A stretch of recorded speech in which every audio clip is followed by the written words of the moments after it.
Hello साथियों, welcome to my YouTube channel Abhimanyu की class. आज की इस क्लास में हम डिस्कस करेंगे भारतीय संविधान निर्माण की प्रक्रिया पार्ट सेकंड। पिछला वीडियो या जो हमारी पिछली क्लास थी उसमें हमने पार्ट फर्स्ट डिस्कस किया है। तो यदि आप सबने पार्ट फर्स्ट को नहीं देखा है तो चैनल पे जाइए और पार्ट फर्स्ट जो है भारतीय संविधान निर्माण की प्रक्रिया उसको जरूर देखिए। आज की इस क्लास में हम सेकंड जो पार्ट है भारतीय संविधान निर्माण की प्रक्रिया को उसको डिस्कस करेंगे। और आप सबको ये वीडियो अच्छा लगता है तो वीडियो को लाइक शेयर जरूर करें, साथ में चैनल को सब्सक्राइब करना भी मत भूलें। तो हम क्लास को शुरुआत कर लेते हैं।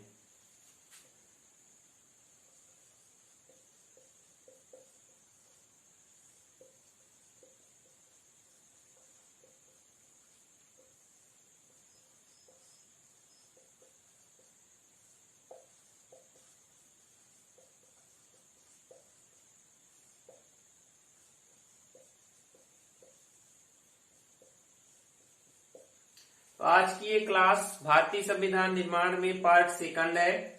हमने पार्ट फर्स्ट में अंग्रेजों के आगमन से लेकर 16वीं शताब्दी से और जाकर के 1942 गांधी जी के भारत छोड़ो आंदोलन तक की बात डिस्कस कर ली थी। 1942 में ही अब हम आज की इस क्लास में शुरू करेंगे क्रिप्स मिशन से। तो चलिए देख लेते हैं। सबसे पहले हम 1942 में बात करें तो सन 1942 में क्रिप्स मिशन भारत आता है। क्रिप्स मिशन भारत आता है। अब ये जो क्रिप्स थे वो थे कौन? तो ये जो क्रिप्स हैं वो सर स्टेफर्ड क्रिप्स थे। इंग्लैंड में कैबिनेट मंत्री का दर्जा इनका रहा है। इंग्लैंड की जो संसद है वहां पे कैबिनेट मंत्री थे सर स्टेफर्ड क्रिप्स। 1942 में क्रिप्स मिशन भारत आता है। और सबसे पहले ये याद रखने वाली बात है कि भारतीयों के लिए एक बात कही गई क्रिप्स मिशन के माध्यम से कि जो भारत का संविधान होगा भारतीयों द्वारा निर्वाचित संविधान सभा के माध्यम से किया जाएगा। यानी भारतीय संविधान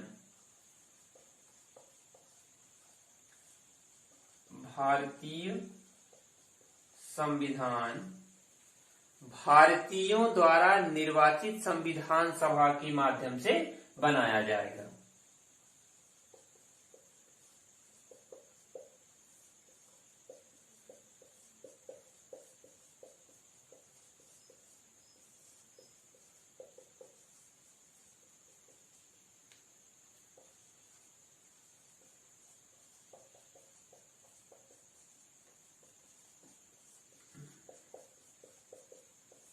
यानी ब्रिटिश सत्ता द्वारा क्रिप्स मिशन के माध्यम से सबसे पहली बार ये कहा गया कि भारत का संविधान भारतीयों द्वारा निर्वाचित भारतीय संविधान सभा के माध्यम से किया जाएगा। दूसरी यही बात क्या कही गई इस क्रिप्स मिशन के माध्यम से कि भारत में रियासतों और ब्रिटिश प्रांतों को मिला करके एक भारत संघ होगा। यानी जो ब्रिटिश प्रांत हैं जिनमें अंग्रेजों की सत्ता है, ब्रिटिश प्रांत, साथ में देसी रियासत,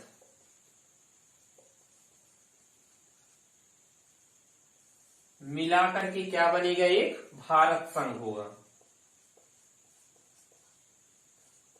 या भारत को हम एक संघ के नाम से जानेंगे। या कि इनको देसी रियासतों को और प्रांत जो थे ब्रिटिश प्रांत इनको मिलाकर के भारत संघ जो है बनेगा या भारत एक संघ बनाया जाएगा। इसके बाद ये तो एक हमने जाना क्रिप्स मिशन। साथ में ही आगे और बढ़ता गया समय और एक मिशन और आता है कैबिनेट मिशन। ये आता है मार्च 1946 में। इस मार्च 1946 में कैबिनेट मिशन भारत आया और इस कैबिनेट मिशन में 3 सदस्य आते हैं इंग्लैंड से भारत में। किस काम के लिए आते हैं? भारत में शांतिपूर्ण तरीके से सत्ता का हस्तांतरण की संभावनाओं को तलाशने। 3 लोग कौन कौन से थे? Sir Stafford Cripps. इन क्रिप्स को याद रखिएगा। जो ये सर स्टेफर्ड क्रिप्स हैं जो कैबिनेट मिशन प्लान के माध्यम से 1946 में भारत आते हैं, यही क्रिप्स मिशन के माध्यम से भारत में 1942 में आए थे। लेकिन 1942 में क्रिप्स महोदय अकेले आए थे और 1946 में जो हमने ये कैबिनेट मिशन प्लान लिखा हुआ है, इसमें 3 लोग इस कैबिनेट मिशन प्लान के माध्यम से भारत में आते हैं। उद्देश्य क्या है, इसकी चर्चा हम आगे करेंगे। दूसरा है, दूसरे सदस्य जो थे वो है Lord Pethick Lawrence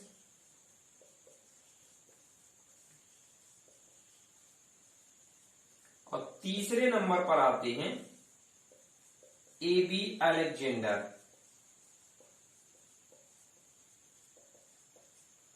AB Alexander, ये 3 सदस्यीय जो मिशन था, योजना थी, वो भारत आता है। इसका मुख्य उद्देश्य क्या था? जब मार्च 1946 में कैबिनेट प्लान भारत आता है, इसका उद्देश्य भी लिख देता हूं यहां पे। उद्देश्य क्या था? शांतिपूर्ण सत्ता का हस्तांतरण की संभावनाओं को तलाशना। अब शांतिपूर्ण सत्ता का हस्तांतरण, इसका सीधा तात्पर्य है कि यदि अंग्रेज, ब्रिटिश सत्ता एक साथ या अचानक भारत को छोड़कर चले जाएंगे तो भारतीय राजनीति में अव्यवस्था फैल जाएगी, भारत में अराजकता फैल जाएगी, शासन सत्ता कौन संभालेगा। इसलिए ब्रिटेन के लोग भी या जो अंग्रेज थे उन्होंने भी सोचा कि हम धीरे धीरे करके शांतिपूर्ण तरीके से ब्रिटिश लोगों से सत्ता का हस्तांतरण भारतीयों में करें और उसके बाद भारत को छोड़ करके जाएं। तो ये मुख्य उद्देश्य था इस कैबिनेट प्लान का कि शांतिपूर्ण सत्ता का हस्तांतरण की संभावनाओं को तलाशना।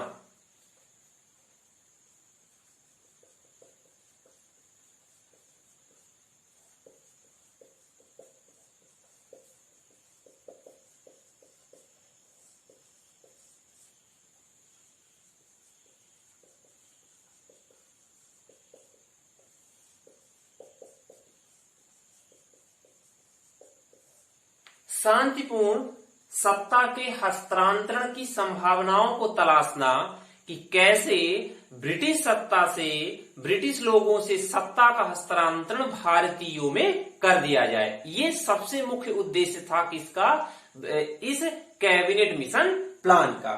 दूसरी बात इसमें क्या कही कैबिनेट मिशन प्लान ने, कि जो भारतीय संविधान है, वो भारतीय संविधान का निर्माण भारतीय संविधान सभा की, यानी कि संविधान सभा ही करेगी। कहने का तात्पर्य है, एक और इसने बात कही कि भारत के संविधान का निर्माण भारत के द्वारा, यानी भारतीयों द्वारा निर्वाचित जो संविधान सभा है वो करेगी।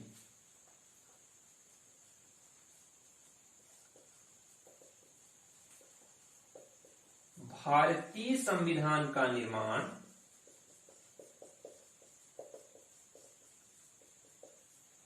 संविधान सभा द्वारा होगा। यानी कि सबसे पहले 1942 में जो क्रिप्स मिशन था, इस क्रिप्स मिशन ने इस बात को स्वीकारा कि जो भारतीय संविधान है वो भारतीयों द्वारा निर्वाचित संविधान सभा के माध्यम से होगा। वहीं जब 1946 में कैबिनेट प्लान भारत में आता है, उसने भी इस बात को स्वीकारा कि भारतीय संविधान का निर्माण एक संविधान सभा के माध्यम से किया जाएगा। अब मार्च 1946 से लेकर के मई 1946 तक कैबिनेट मिशन भारत में रहा। यानी कि मार्च, अप्रैल और मई, लगभग इन 3 महीनों तक कैबिनेट मिशन भारत में रहा और शांतिपूर्ण सत्ता हस्तांतरण की संभावनाओं को तलाशता रहा। अब इसके बाद ये बात तो इतनी कंप्लीट हो जाती है कि क्रिप्स मिशन आता है और कैबिनेट प्लान आए। इन दोनों प्लानों ने ये स्वीकारा या सिफारिश दी कि भारतीय संविधान का निर्माण जो है वो भारतीय लोगों द्वारा निर्मित एक संविधान सभा के माध्यम से की जाएगी। वहीं अब अगला घटनाक्रम क्या आता है? 2 सितंबर 1946 को अंतरिम सरकार का गठन भारत में हो जाता है। अंतरिम सरकार का गठन। अब यहाँ पे अंतरिम का तात्पर्य क्या है? एक काम चलाऊ सरकार,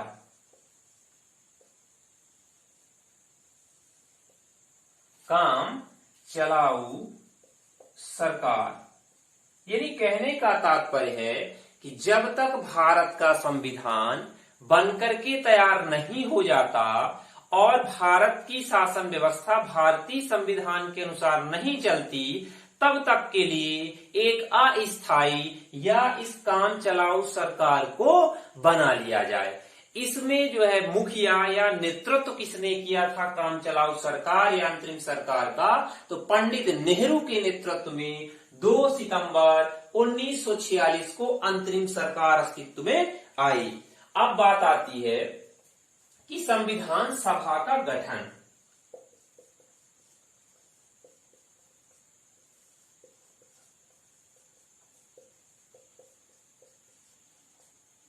संविधान सभा का गठन की बात तो 2 कमीशन ने कर दिया। एक क्रिप्स योजना जो प्लान था, मिशन था, और एक कैबिनेट प्लान।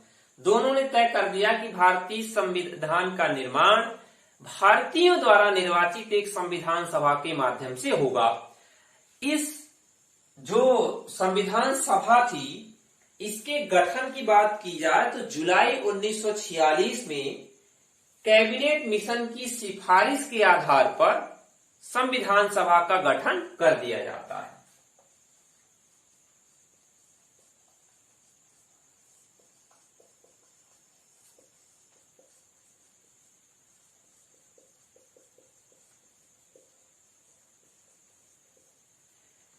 कैबिनेट प्लान की सिफारिश पर संविधान सभा का गठन जुलाई 1946 में संविधान सभा का गठन हो जाता है। अब इस संविधान सभा में कितने सदस्यों ने मिलकर के भारतीय संविधान निर्माण का काम किया, वो भी जान लेते हैं। 389 सदस्य क्या थे? कुल थे संविधान सभा में। इस संविधान सभा में कुल 389 सदस्य थे। जो 292 सदस्य हैं, 292 सदस्य वो कहां से आए? ब्रिटिश प्रांतों से। भारत ही, लेकिन यहाँ पे अंग्रेजों का शासन था, उसे कहा जाता था ब्रिटिश प्रांत। तो ब्रिटिश प्रांतों से 292 सदस्य। 93 या 93 सदस्यों की बात करें तो कहां से आते हैं? देशी रियासतों से। कितने? 93 सदस्य। 4 सदस्य ऐसे थे जो चीफ कमिश्नरी से निर्वाचित होकर के पहुंचते हैं।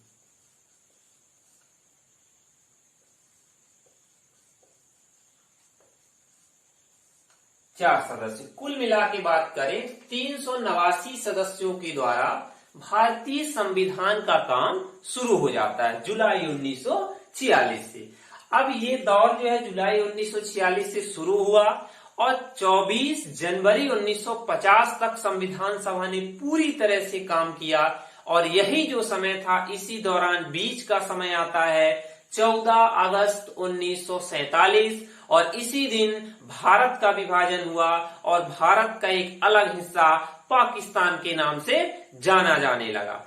अब जब अगस्त या 14 अगस्त 1947 को भारत का विभाजन हुआ तो जितने मुस्लिम लीग के सदस्य इस संविधान सभा में थे वो सब पाकिस्तान की संविधान सभा में चले गए। तो 14 अगस्त 1947 से इन जो कुल सदस्य थे संविधान सभा के, उनकी संख्या घट जाती है। कुल 299 या 299 सदस्य ही बचते हैं। किसके लिए? संविधान निर्माण के लिए 299 सदस्य। फिर इन 299 सदस्यों द्वारा ही बचे हुए संविधान का निर्माण किया जाता है। फिर अलग से किसी सदस्य का चुनाव नहीं होता कि कुछ सदस्य पाकिस्तान की संविधान सभा में चले गए तो भारत की संविधान सभा में नए सदस्यों को ले लिया जाए, ऐसा बिल्कुल नहीं हुआ। 299 सदस्य थे। इन्हीं सदस्यों द्वारा संविधान निर्माण का काम क्या किया जाता है? पूर्ण किया जाता है। कब? 24 जो है तो जनवरी 1950 को अंतिम बैठक संविधान सभा की संपन्न हुई थी। अब संविधान सभा में हम बात कर लेते हैं संविधान सभा की जो पहली बैठक है, पहली बैठक, इसकी डेट क्या है? 9 दिसंबर 1946। 9 दिसंबर 1946 को इस संविधान सभा की पहली बैठक संपन्न होती है। इस पहली बैठक में डॉक्टर सच्चिदानंद सिन्हा को अस्थायी अध्यक्ष बना दिया जाता है संविधान सभा को।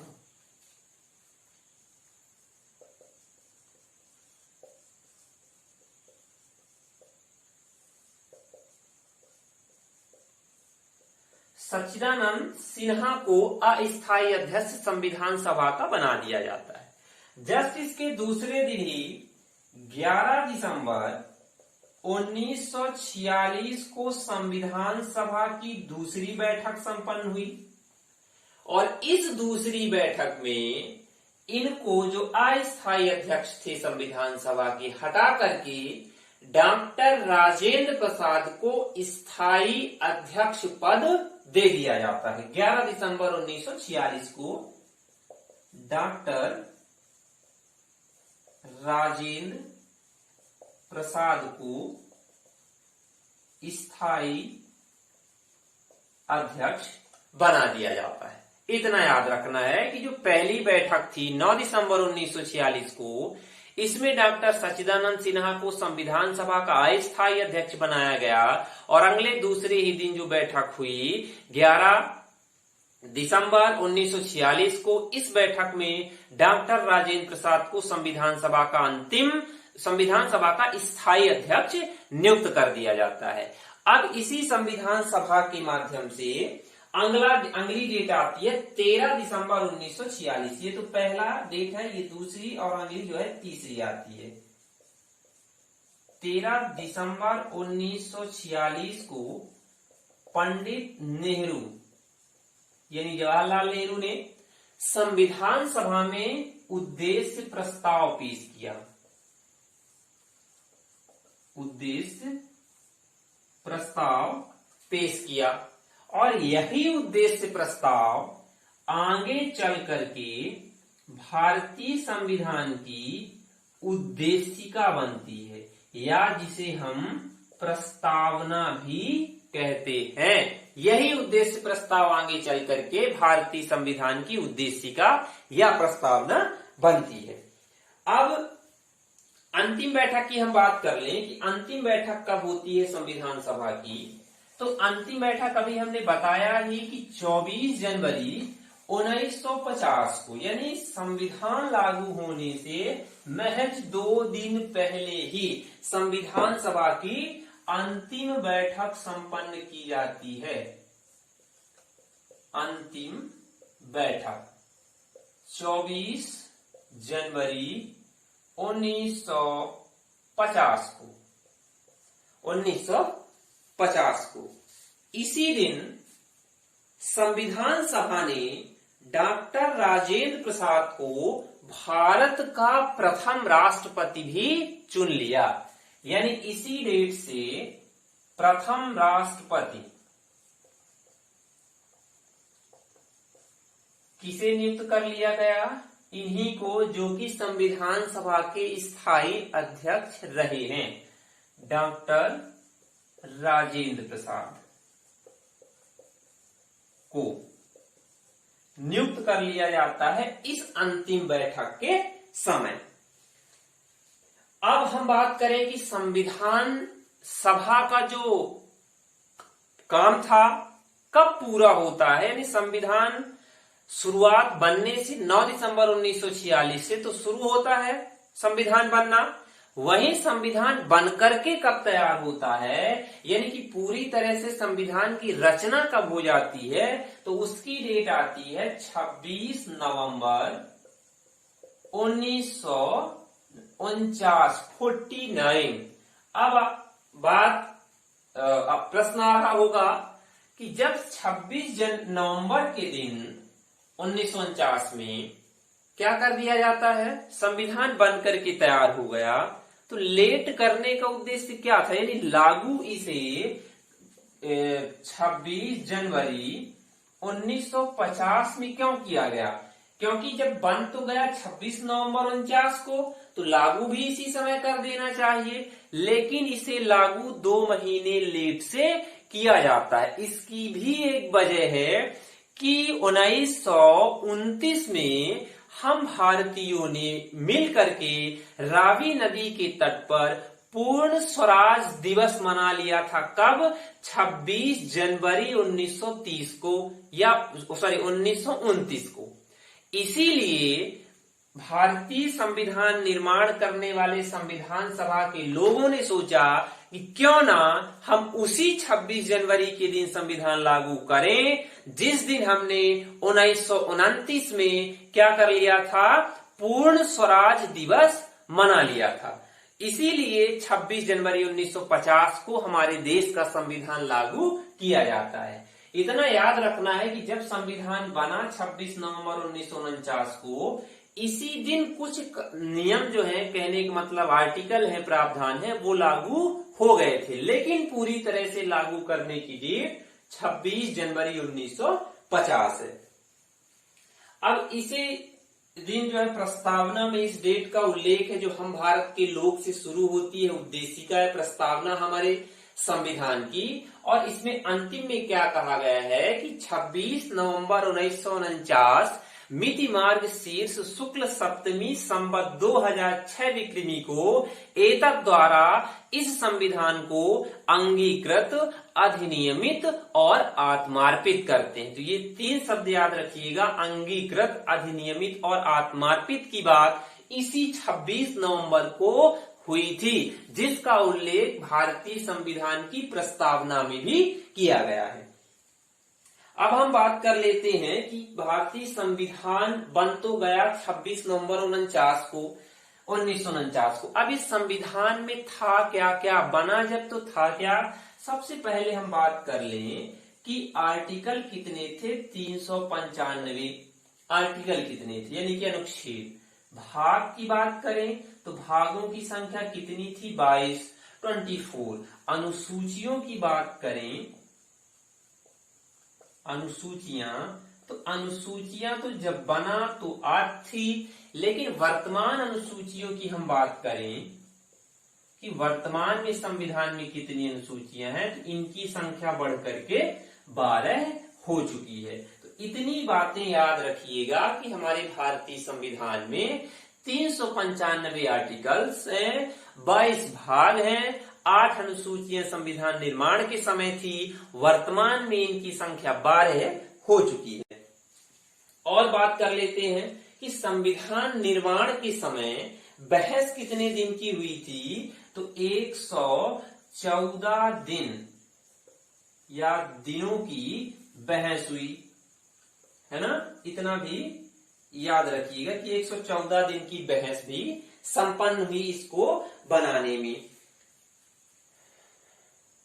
अब समय कितना लगा इसमें, समय भी जान लेते हैं। तो समय तो बहुत आसान है, लगभग सबसे आता होगा। 2 वर्ष 11 महीने और 18 दिन का समय लगा। 2 वर्ष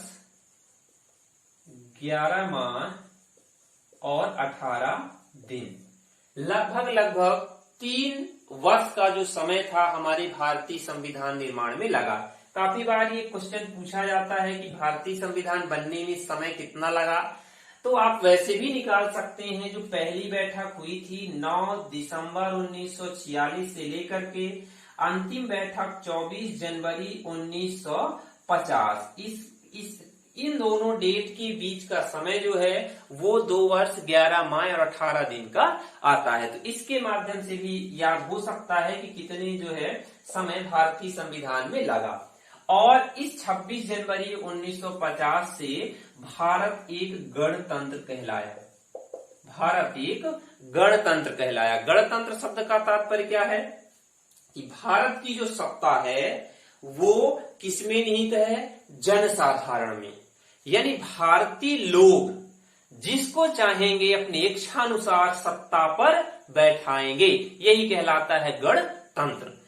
तो चलते हैं, आज की क्लास हमारी यहीं खत्म होती है। यदि इससे संबंधित कोई भी प्रश्न है आप सबको तो कमेंट बॉक्स में जरूर करें। ये वीडियो आप सबको बहुत अच्छा लगा होगा, अपने फ्रेंडों तक इसे पहुंचाएं, शेयर सब्सक्राइब करें। और तब तक के लिए आप सबका बहुत बहुत धन्यवाद। अभी हम 2-3 दिन बाद अगली वीडियो आप तक जरूर पहुंचाएंगे एक किसी नए टॉपिक के साथ। तब तक के लिए आप सभी का बहुत बहुत धन्यवाद।